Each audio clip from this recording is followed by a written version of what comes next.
Assalamualaikum warahmatullahi wabarakatuh. Halo semuanya, selamat siang, selamat datang di video pembelajaran kali ini. Di video pembelajaran kali ini, saya akan membahas materi mengenai VPN tunneling. Disimak videonya ya. Nah, yang pertama di sini ada beberapa materi yang saya akan jelaskan. Yang pertama ada konsep VPN tunneling. Yang kedua ada setup topologi. Yang ketiga ada Internet over IP. Yang keempat ada point-to-point protocol. Dan yang kelima ada point-to-point tunneling protocol. Dan yang keenam ada layer 2 tunneling protocol. Dan yang terakhir ada point-to-point protocol over internet.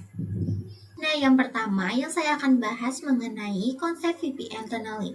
Nah, VPN ini adalah singkatan dari Virtual Private Network yang memungkinkan koneksi aman melalui jaringan publik. Nah, tunneling adalah metode membungkus paket data dalam protokol lain untuk mengirim melalui internet yang digunakan untuk menghubungkan jaringan secara aman antar lokasi.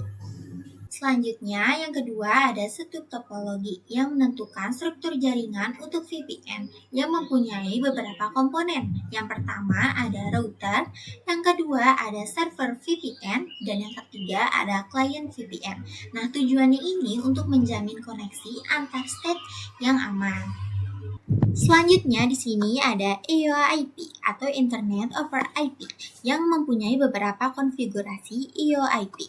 Nah, yang pertama protokol khusus mikrotik dan yang kedua ada membuat tunnel layer 2 antara router dan yang terakhir membutuhkan IP publik di kedua sisi.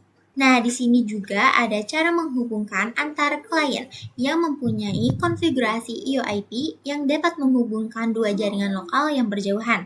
Nah, seakan-akan berada dalam satu LAN. Yang kedua, ada client connect to internet yang mengatur routing agar klien yang terhubung ke EOIP juga bisa mengakses internet.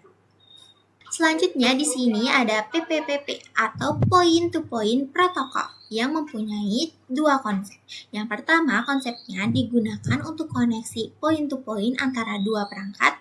Yang kedua, mendukung autentikasi, enskripsi, dan konferensi. Nah, selanjutnya di sini juga ada PPTP atau Point to Point Tunneling Protocol.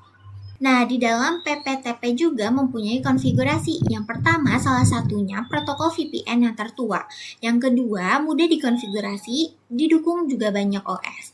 Yang ketiga, kurang aman dibandingin protokol modern.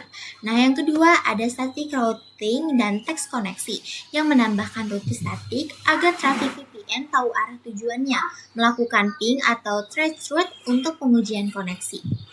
Selanjutnya di sini juga ada L2TP atau Layer 2 Tunneling Protocol yang mempunyai konsep dan setup topologi. Protokol tunneling tanpa enskripsi sering dikombinasikan dengan IP share yang digunakan juga untuk koneksi antara jaringan layer 2. Nah, di dalam L2TP IP switch ini mempunyai konfigurasi juga. Yang pertama, sering dikombinasikan dengan IP switch untuk keamanannya. Yang kedua juga memberikan keamanan lebih tinggi dari PPTP. Yang kedua, selanjutnya di sini juga ada static routing dan text koneksi. Yang routingnya untuk komunikasi antar jaringan, tes koneksinya untuk memastikan tunneling yang berhasil. Nah, selanjutnya di sini ada PPOI atau Point to Point Protocol over Internet yang konsep PPOP-nya digunakan oleh ISP untuk menyediakan koneksi internet ke pelanggan, autentikasi via username dan password.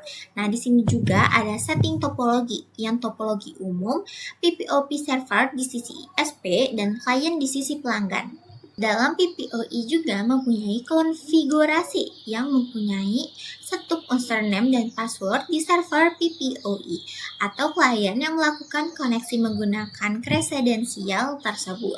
Nah, di dalam sini juga mempunyai share internet connection dan di customer yang mengatur agar koneksi dari PPOI dibagikan ke jaringan lokal pelanggan. Selanjutnya, dan yang terakhir ada limitasi bandwidth dan PPOI yang menggunakan quick atau profil untuk membatasi kecepatan internet dalam pelanggan. Nah, dicukupkan materi kali ini. Terima kasih sudah menonton. Mohon maaf apabila ada kesalahan kata ataupun materi yang kurang jelas. Terima kasih. Wassalamualaikum warahmatullahi wabarakatuh.